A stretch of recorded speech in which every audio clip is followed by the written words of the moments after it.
मेरी तरफ से सभी को हिंदू नववर्ष विक्रम संवत 2082 की हार्दिक बधाई एवं शुभकामनाएं।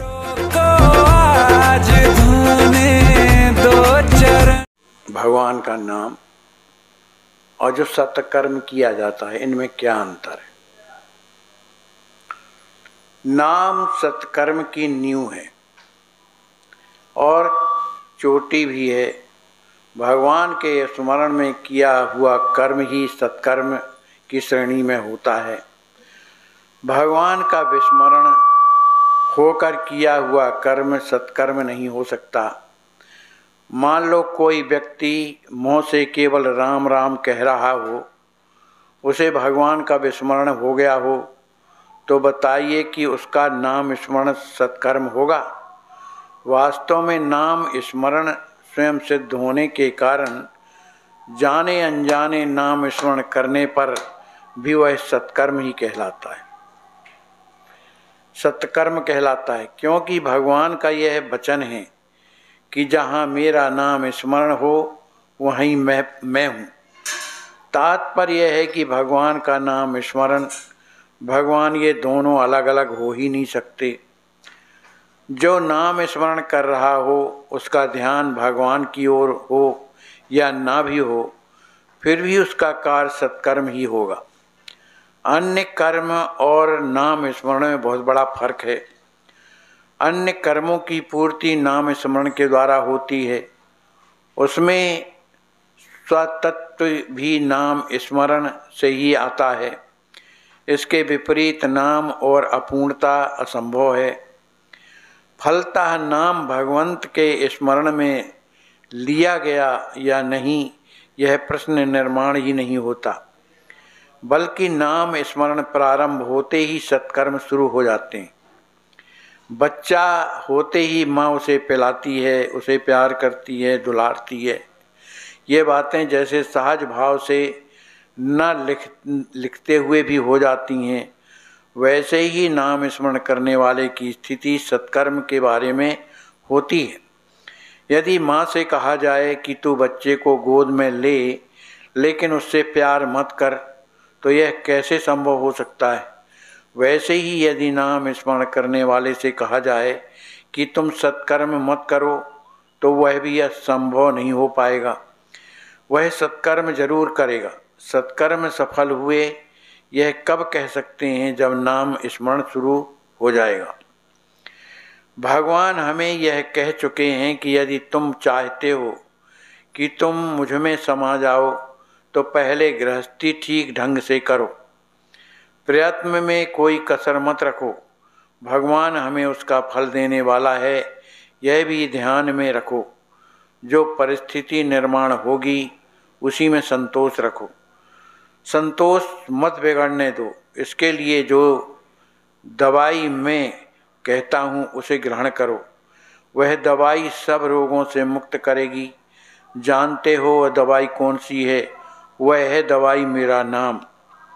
सचमुच तुम नाम स्मरण का अभ्यास करो। ऐसा हमें निश्चित करना चाहिए कि नाम स्मरण के सिवा हम जीवन में जी नहीं सकते। नाम स्मरण के बिना मैं जी नहीं सकता, ऐसा हमें निरंतर लगना चाहिए। नाम के प्रति हमारी जो निष्ठा है, वह हमारे जीवन को सफल बनाने में कैसा काम करती है, यह तो उसे ही समझ में आएगा जो निष्ठा से नाम स्मरण करता है। नाम से जिसे प्रेम हो जाता है, उसका सर्वाधार स्वयं भगवान बन जाते हैं, यह ध्रुव सत्य है। अतः प्रेम से, लगन से नाम स्मरण करो। कम से कम एक बार भगवान को इस लगन से पुकारो, राम राम, कि स्वयं उसे आपसे मिलने के लिए उनकी इच्छा तीव्र हो जाए। कहते हैं नाम स्मरण में कोई रुकावट नहीं आती। हम यह जानने का प्रयत्न करें कि नाम स्मरण के प्रति आस्था निर्माण होने के लिए एक एक सत्कर्म करना सहज है या नाम स्मरण विचार पूर्वक करना। सभी संतों ने लगन से कहा है, इसीलिए नाम स्मरण करना या जबरदस्ती से करना सहज है। मान लो कि एक यंत्र है, उसमें अनेक पहिए हैं और हम चाहते हैं कि यंत्र चालू हो, तो किसी ने केवल एक ही पहिया दबाकर यंत्र चालू करने की कोशिश की तो यह भरोसा नहीं किया जा सकता कि मशीन चालू होगी। लेकिन सभी पहियों से संबंधित कोई बटन दबाया तो बिना किसी प्रयास या झिझक के मशीन चालू होगी। उसी प्रकार नाम स्मरण की कल यदि दबाएंगे तो सत्कर्म के सभी चक्र पहिए बिना हिचक के सहजतापूर्वक शुरू हो जाएंगे। कल मतलब उनकी याद मानी चिंता बनी रहे।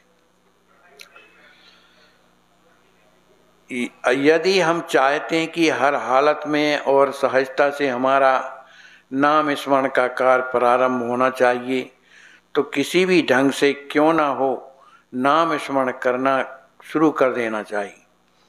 यदि नाम स्मरण करने का हमारा इरादा दृढ़ होगा तो कोई भी रुकावट नहीं आ सकती। हमारा यह दृढ़ अनुभव होता है कि व्यवहार में यदि हम कोई काम भले असमर्थनीय क्यों ना हो करने का निश्चित करते हैं तो वह कार्य सफल करके ही रुकते हैं।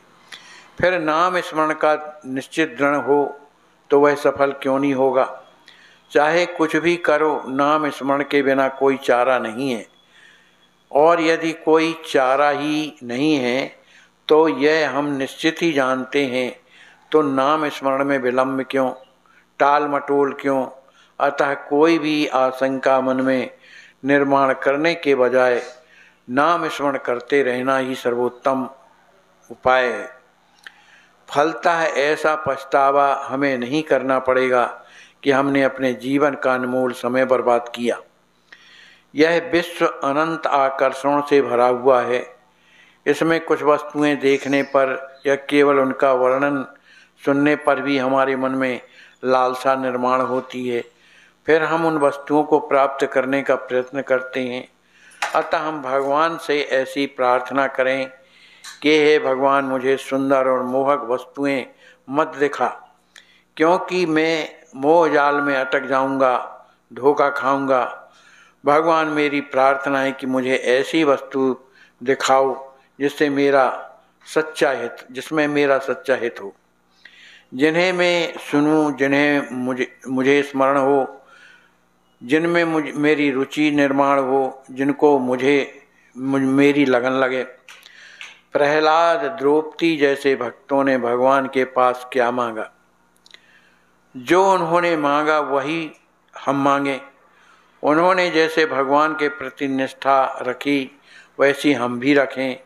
उनके मन में जो वैराग्य भावना थी वही अपने मन में निर्माण करने का प्रयत्न हमें करना चाहिए।